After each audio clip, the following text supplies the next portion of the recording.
네, 사순절 특별수요 예배입니다. 저희가 첫 번째 예배는 주제가 뭐였죠? 기억하시나요? 하나님의 것을 하나님께 드리는 신앙인이라는 주제였고요. 오늘부터 이제 새로운 주제가 시작됩니다. 그 주제는 예수님 안에서 나와 이웃과 교회를 세우는 신앙인이라는 주제로 이제 계속 말씀이 이어집니다. 예수님 안에서 나와 이웃과 교회를 세우는 신앙인, 이 주제를 가지고 말씀을 준비했는데 처음에 되게 쉽게 생각했어요. 그래서 본문도 굉장히 빨리 정했어요. 그런데 이번 한 주간 동안 제가 말씀을 준비하면서 제 마음에 너무 요동이 심했어요. 왜 그럴 때가 있잖아요. 다른 사람을 챙기기에는 내 삶도 너무 버거울 때, 그래서 누군가를 세워줄 힘이 나한테는 없을 때, 아니면 정말 누구도 신경 쓰고 싶지 않을 정도로 내 마음이 좁아졌을 때, 아니면 여러분 이럴 때 있지 않나요? 이 사람이 정말 꼴 보기 싫은 거야. 너무 꼴 보기 싫어서 이유 없이 믿고 정말 세워주고 싶지 않은 그런 사람. 이번 일주일 동안 제 마음이 그랬어요. 그래서 내가 이 설교를 어떻게 준비할까? 제 안에 이런 질문이 들었어요. 내가 누군가를 과연 세울 수 있을까? 내가 정말 공동체를 세우고자 하는 마음이 내 안에 있을까? 아니면 내가 정말 그 사람을 세우고 싶은 걸까? 정말 미워 죽겠는데도 끝까지 기다리고 품고 바르게 설 때까지 기다려주고 세워줄 수 있는 그런 마음이 내겐 있을까? 반대로 여러분들에게 한번 질문을 해보고 싶어요. 여러분들은 다른 사람을 세울 수 있는 능력이 있으십니까? 아니면 그 사람을 정말 세우고 싶다라는 마음, 내가 공동체를 정말 세워야겠다라는 마음이 가득하십니까? 이런 질문을 제가 던지면서 최종적으로 이런 질문을 했어요. 제 안에서 그러면 나는 어떻게 다른 사람을 세울 수 있을까?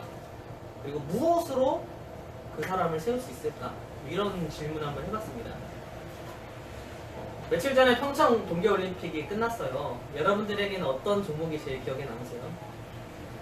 저는 영리 이렇게 하는 그 소리가 아직도 귀에 맴돌고, 계속해서 그 영상을 찾아보고 그 사람들의 인터뷰나 모습을 아직도 계속 찾아봐요. 컬링이 제일 인상이 많이 남았어요. 여러분들은 어떤 종목이 제일 인상이 남으셨나요? 평창 올림픽 생각보다 되게 걱정했는데요. 잘 치러진 것 같아요. 너무 우려했던 것보다는 성공적으로 치러진 것 같은데, 물론 약간 안 좋은 점도 있었던 것 같아요. 아시다시피 빙상에서 좀 안 좋은 일이 있었죠. 우리나라는 빙상 강국입니다. 그래서 세계의 모든 사람들이 우리나라의 기술, 우리나라의 장비에 주목하고요. 그렇기 때문에 얼마나 부담감이 심할까요? 더 좋은 성적을 내기 위해서, 그리고 그 금메달을 따기 위해서 이 빙상 명맹이 좀 안 좋은 선택을 한 것 같아요. 메달을 딸 수 있는 가능성이 있는 사람들을 팍팍 밀어주고 세워주려고 했던 게 잘못된 방법으로 세워준 거예요. 그래서 결론적으로는 세워주려고 했는데 잘못 세웠어요. 그 사람을 위해서라고, 그리고 우리 연맹을 위해서라고, 국가를 위해서라고 했던 방법이 잘못된 거죠.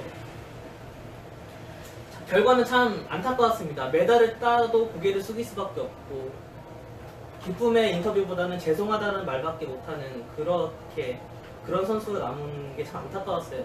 잘못 세워진 것 때문이죠.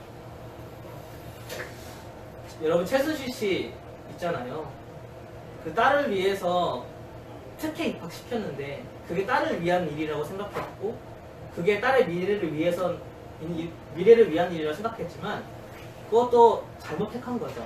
잘못 세운 겁니다. 결과는 제가 굳이 말하지 않아도 어떻게 되는지 아시죠?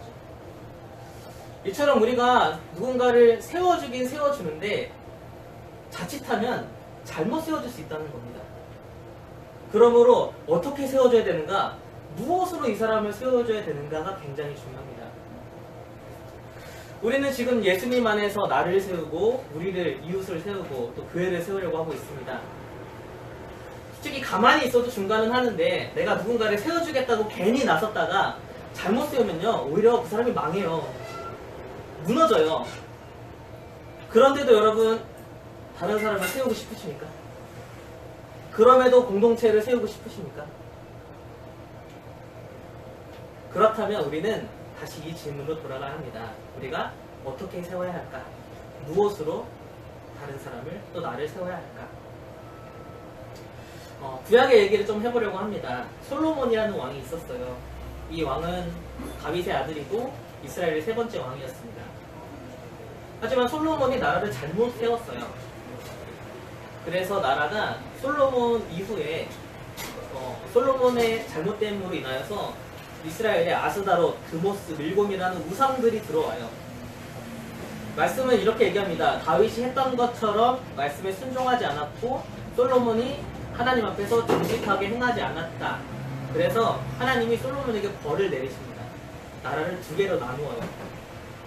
그래서 솔로몬은 남유다 한 지파만 다스리고요. 나머지 10지파를 뺏어서 다른 나라를 세웁니다. 그리고 이 나라를 여로보암이라는 사람에게 줘요. 솔로몬에게 벌을 내리신 거죠. 나라를 잘못 세웠기 때문에. 근데 이 하나님이 세워주신 나라, 이 북이스라엘을 받았던 여로보암도요, 결론적으로 나라를 잘못 세워요. 북이스라엘 나라의 가장 북쪽에 있는 곳, 그리고 가장 남쪽에 있는 곳에요, 여로보암이 금송아지를 만들고요. 이 금송아지를 이제부터 이것이 너희의 하나님이다. 이곳에서 예배를 드려라. 라고 그렇게 명령을 내립니다. 결론적으로 이스라엘 사람, 북이스라엘은요, 이 여로보암의 죄를 평생 떠나지 못했어요. 금송아지를 내 하나님이라고 섬기게 된 거죠. 그 금송아지에다가 예배를 하게 된 거죠. 여로보암 이후에 18명의 왕이 있었는데요. 그 18명의 왕을 평가하는 성경 말씀에는 다 이 말씀이 들어가요. 이 사람이 여로보암의 죄를 떠나지 못했다. 여로보암의 길대로 행했다. 여로보암의 죄를 벗어나지 못했다라는 꼬리표가 계속해서 붙습니다. 한 사람의 나라를 잘못 세우니까 그 북이스라엘 전체 역사가 우상숭배 역사가 돼버린 겁니다. 어저께 이 말씀을 가지고 우리 청년들이랑 성경 공부를 했어요. 그런데 청년들이 충격을 받은 거예요. 한 사람의 잘못이 이렇게 큰 영향을 끼칠 수 있구나. 한 사람이 잘못 세우면, 첫 단추를 잘못 깨면 영원히 그 단추를 맞지 않고 올바르게 옷을 입을 수 없다는 것이죠. 여로보암이 했던 그 잘못은요, 더 심한 결과를 찾아오는데요. 북이스라엘이 멸망하고 나서요, 이 사람들이 갈 데가 없잖아요. 그래서 이제 남유다로 넘어오는데, 그냥 넘어오는 게 아니라 자신들이 섬겼던 금송아지를 들고 와요. 우상들을 들고 와요. 그래서 남유다도 결국 우상 숭배를 하게 돼요. 하나님을 예배하는 곳 예루살렘에 바알을 위한 제단이 세워지고 우상을 위한 제단이 세워지게 돼요. 그래서 남유다도 결국 우상 숭배에 빠집니다. 이 얘기를 듣고 나서 우리 저 뒤에 있는 진한 형제가 이런 얘기를 했어요. 한 사람이 잘못하는 게, 한 사람이 잘못 세워지는 게 이렇게 무서운 결과를 초래하는데, 그러면 그동안에 잘못 세워진 이 모든 것을 내가 끊어낼 수 있을까? 한 사람의 잘못으로 인해서 잘못되었다면, 모든 것이 망가졌다면, 또 그 다른 한 사람이 올바로 세워진다면 이 모든 걸 끊어낼 수 있을까? 라는 질문을 던졌어요. 어떻게 생각하세요? 그동안에 잘못됐던 모든 게 나로부터 끊어지고 다시 올바르게 세워질 수 있을까요?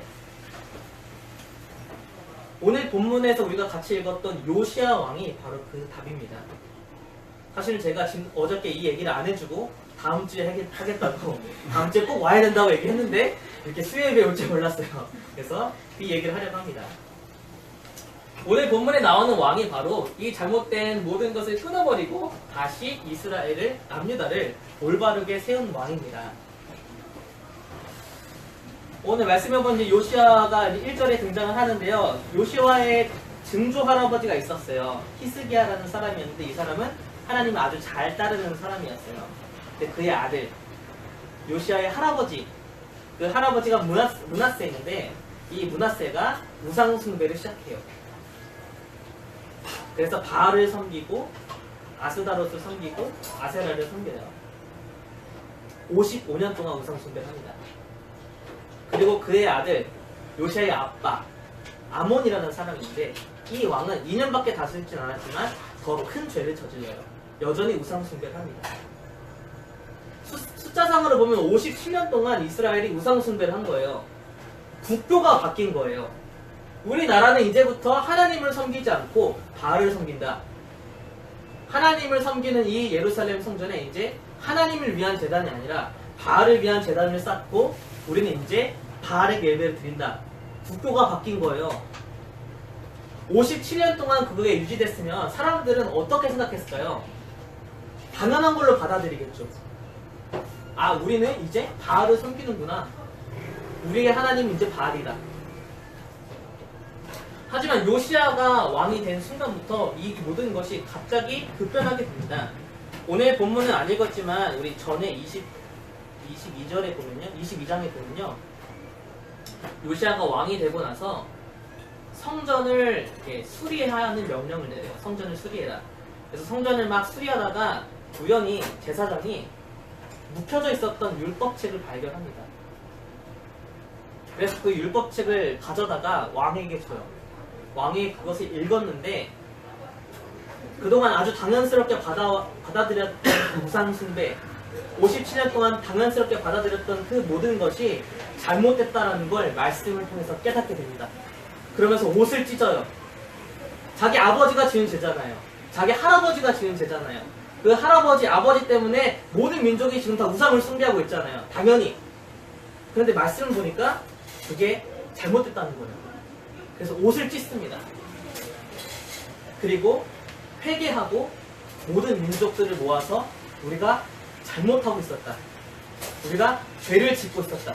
우리는 하나님을 떠나고 있었다라고 그렇게 선포를 합니다. 이 율법책은 사실 신명기의 말씀이었습니다. 신명기는 모세를 통해서 하나님이 하신 마지막 설교의 내용입니다. 하지만 너무 오랫동안 말씀이 묻혀져 있어서 사람들은 이 모세를 통해서 주신 하나님의 약속을 잊어버렸어요. 아니, 하나님 자체를 잃어버렸어요. 말씀을 너무 오랫동안 읽지 않고 묶어둬서 하나님의 뜻이 뭔지 모르는 거예요. 하나님이 기뻐하시는 뜻이 뭔지 모르는 거예요. 하나님이 기뻐하지 않는 일이 무엇인지 모르는 거예요.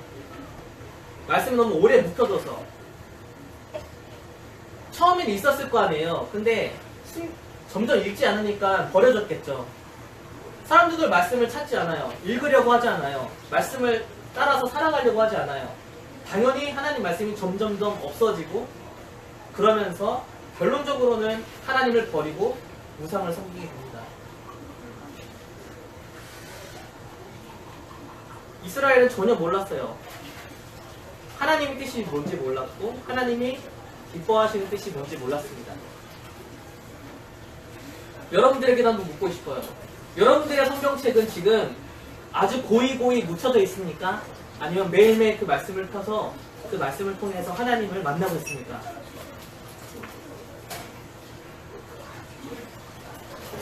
여러분들의 성경책에는 먼지가 쌓여 있습니까? 아니면 마르고 닳도록 그 말씀을 읽고 계십니까? 우리가 말씀 위에 세워져 있지 않으면요, 하나님의 뜻이 뭔지 몰라요. 하나님의 뜻을 알지 못하게 되면요, 어떻게 되냐면요, 내 생각대로 신앙생활해요. 내 경험으로 신앙생활해요. 내 지식으로 신앙생활을 해요. 그러면서 말씀이 아니라 내 생각대로 하나님을 생각하기 시작하고, 그러면서 내 생각에 맞는 하나님, 우상을 만들게 되는 거예요. 그렇기 때문에 우리가 바로 서기 위해서, 올바로 서기 위해서는요, 말씀 위에 서 있어야 돼요. 다른 사람을 올바르게 세워주기 위해서는요, 말씀으로 그 사람을 세워줘야 합니다. 우리 공동체는요, 말씀 위에 세워져야 합니다. 교회는요, 처세술을 얘기해주는 곳이 아니에요. 교회는 긍정적인 말로 사람을 위로하고, 그리고 오냐오냐 해주고 다 맞다고 칭찬해주는 곳이 아니에요.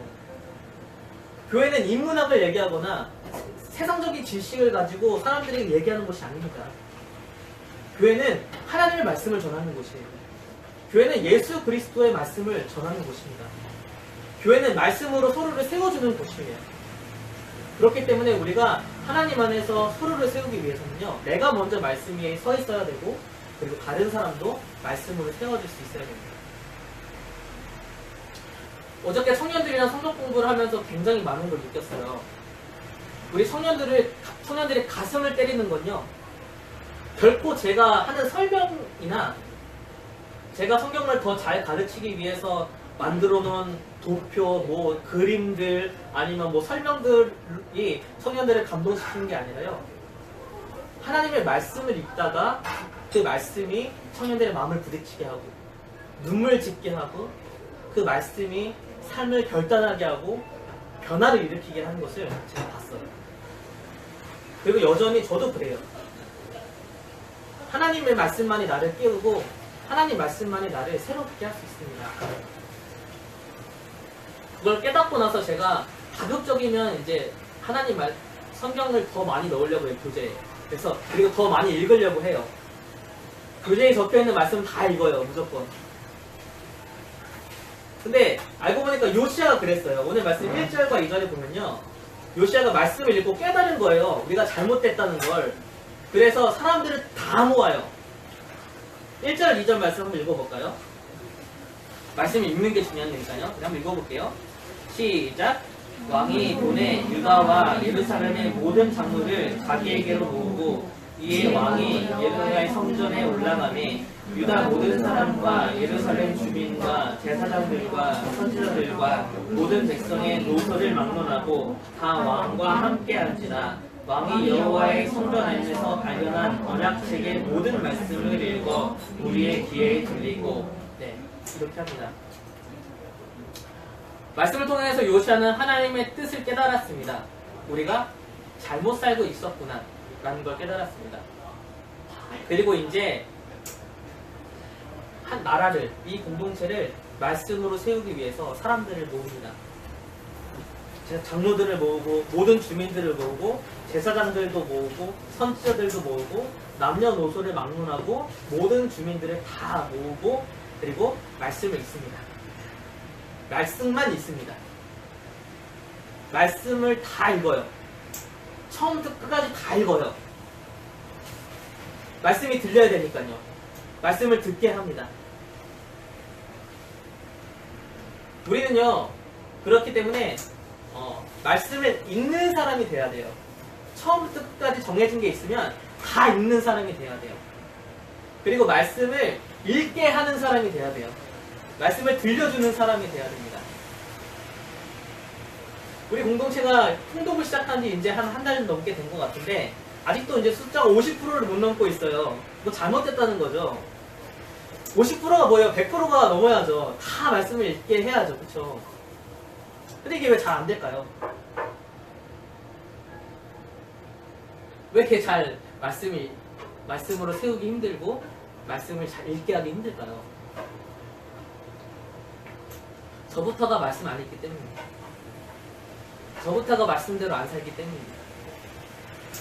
말씀을 가지고 살아가는 사람이 얼마나 올바르게 서 있는지를 보여주지 못해서 그래요. 말씀을 읽음만 나게 하는 사람이 없어서 그래요.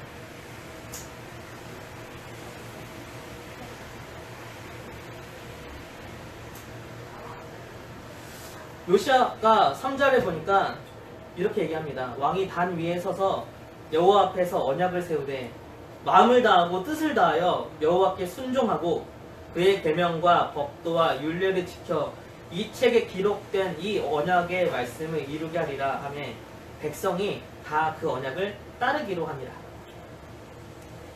요시아는 그 말씀을 지키기로 했고 백성들은 그 말씀을 따르기로 했습니다. 공동체를 말씀으로 세웠고 그 말씀대로 따르게끔 만들었습니다. 요시아에게는 어떤 차이가 있었을까요? 요시아는 정말 이 말씀이 진리라는 걸 믿었습니다. 요시아는 정말 이 말씀이 하나님의 말씀이라는 것을 믿었습니다. 내가 순종해야 될 말씀이고 내 온 마음과 내 모든 삶을 다 바쳐서 지켜야 될 말씀이라는 것을 알았어요. 그리고 말씀을 듣고 읽으면 그 바로 실천했어요. 말씀이 들려오면 그 말씀을 간직하고 실천하는 것을 주저하지 않았습니다. 4절과 5절, 6절, 7절 말씀을 보면요. 이스라엘의 역사, 57년 동안 역사 동안 했던 모든 죄, 바알을 위해서 제단을 쌓고 아세라의 신상을 만들고 1월 성신, 하늘의 별과 달과 별을 위해서 만든 그 모든 선지자들과 제사장들 다 쫓아내고 제단을 허는 그런 요시아의 모습이 나와요. 말씀을 들으면 즉각 반응하고 그대로 따라갔던 거죠. 정말 말씀에 서 있는 사람이 이끄니까 백성들이 따라올 수밖에 없는 거예요. 정말 말씀대로 사는 사람이 이끌어가니까 정말 그 말씀을 따라서 살아갈 수밖에 없는 거예요. 그동안 아주 오랫동안 쾌쾌하게 묻어있었던 잘못들, 죄들, 잘못 살아왔던 그 모든 것들을 단순에 끊어내고 그 말씀대로 실천하니까 사람들이 요시아의 말을 따라서 살아가는 거죠. 여러분, 우리에게도 지금 이런 사람이 필요합니다. 우리 커피하우스에도 지금 이런 사람이 필요해요. 아주 올곧게 말씀 위에 굳건하게 서 있는 사람. 말씀을 다 읽고 그 말씀을 그대로 바로 실천할 수 있는 사람. 그리고 강력하게 그 말씀을 가지고 다른 사람을 세워줄 수 있는 사람. 지금 그 사람이 필요합니다. 다시 한번 물어볼게요. 예수님 안에서 나와 이웃과 교회를 세우는 신앙이 여러분들은 그런 신앙이 되길 원하십니까? 네. 여러분들은 먼저 말씀 위에 서 있는 사람이 되고 싶으십니까? 네. 그리고 다른 사람을 말씀으로 세우고 우리 공동체를 말씀으로 세우는 사람이 되고 싶으십니까? 이스라엘을 뒤흔들었던 그 우상은요, 바알이라는 우상이었습니다. 바알이라는 우상은 풍요로움을 상징합니다. 소유를 상징합니다. 그렇기 때문에 이스라엘은 쉽게 바알에게 마음을 뺏겼습니다. 우리의 경제 생활은요, 이렇게 하는 게 아니에요. 상호 간의 경제 활동을 통해서 내 이익을 불리고 풍요롭게 하는 게 우리 경제 생활이 아니에요. 우리는요, 이렇게 경제 생활을 해야 돼요. 하나님과 나. 하나님으로부터 받은 것을 가지고 하나님께 또 드리고 다시 하나님께 받고 하나님이 도우라고 하는 사람을 돕고 이게 우리의 경제 생활입니다. 하지만 지금 우리가 살아가는 사회는요, 풍요로움이 우선이에요. 내 소유가 우선입니다. 풍요로움을 섬기는 시대고요, 내 소유를 누리는 것을 섬기는 시대예요. 여전히 그때처럼 지금도 그렇습니다. 그렇기 때문에 우리는 너무나 쉽게 이 풍요로움에, 이 내 소유를 늘리는 것에, 이 바알에 빠질 수 있어요. 우리가 살아가는 성도들의 삶도 똑같습니다. 우리의 가족들도 똑같아요. 너무나 쉽게 하나님을 잊어버리고 그 우상을 쫓아서 우상을 섬길 수밖에 없는 그런 아주 힘들고 어려운 사회 속에서 살고 있어요. 우리의 성도들이, 우리의 가족이. 우리의 삶에 말씀이 없으면요, 우리의 성도님들의 삶에 말씀이 없으면, 우리의 가족의 말씀이 없으면요, 쉽게 하나님을 섬기지 못하고 그 모습에 빠질 수밖에 없습니다. 그렇기 때문에 우리는 정말 사명을 다하여서, 온 힘을 다하여서 말씀 위에 서 있어야 합니다. 그리고 그 말씀 위에서 우리의 가족들을, 우리의 성도들을 세울 수 있는 그런 사람이 되어야 합니다. 다시 하나님을 섬기게끔, 다시 하나님 앞으로 나아갈 수 있게끔, 그렇게 말씀 위에 서 있는 사람이 되어야 합니다. 말씀을 정리하면서 여러분들에게 한 두 가지 결단을 드리고 싶어요. 첫 번째는요, 내가 먼저 하나님 말씀 위에 서 있는 것입니다. 말씀을 열심히 읽고 말씀을 열심히 묵상하십시오. 그리고 묵상했다면 바로 실천하는 여러분 되었으면 좋겠습니다. 그리고 또 한 가지, 이 말씀으로 다른 사람을 섬겨주는 여러분들 됐으면 좋겠습니다. 듣기에 좋은 말 해주는 게 아니라 말씀을 전하는 사람이 되겠습니다. 듣기에 편한 말을 해주는 사람이 아니라 하나님의 말씀으로 세워주는 그런 사람이 되겠으면 좋겠습니다. 그래서 나와 우리 교회, 우리 공동체가 하나님 말씀에 굳건히 서 있는 그런 공동체가 되길 원합니다. 네, 우리 함께 기도하도록 하겠습니다.